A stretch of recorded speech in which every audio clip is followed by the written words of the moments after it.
I'm David, the Scottish man in a van. For the last 2 years, I've been living in my van, sharing my journey with you all as I go adventuring through Scotland, Ireland, France, Switzerland and Germany. It's time for some van life reality, and in this weekly series I'm going to answer some of the most common questions I receive on almost a daily basis from you all. So van life can't just be about amazing views from bed, incredible road trips, outdoor cinema nights, spectacular beaches, van parties with friends, cooking tasty meals and hiking some incredible mountains. There's got to be a downside.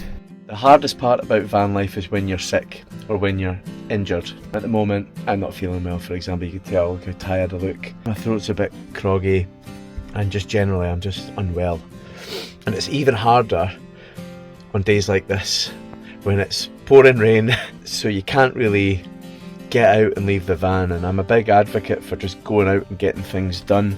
But when you've not really got any plans and you're ill anyway, the small space that you're living in, it does become smaller and it can be a bit of a challenging time.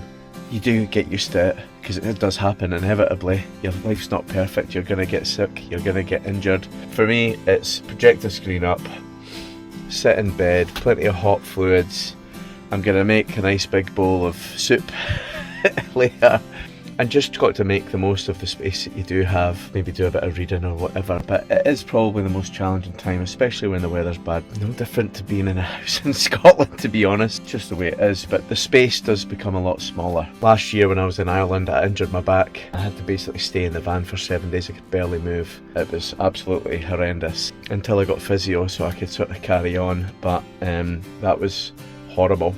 And I had to collapse onto my bed and just stay there for basically 3 days initially.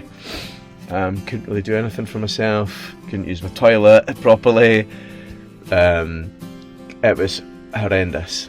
And when you're on your own as well, obviously it becomes more challenging because you have to do everything yourself. You have to cook, you have to clean, you have to do everything. So yeah, those situations are the most difficult. Follow me for more van life adventures.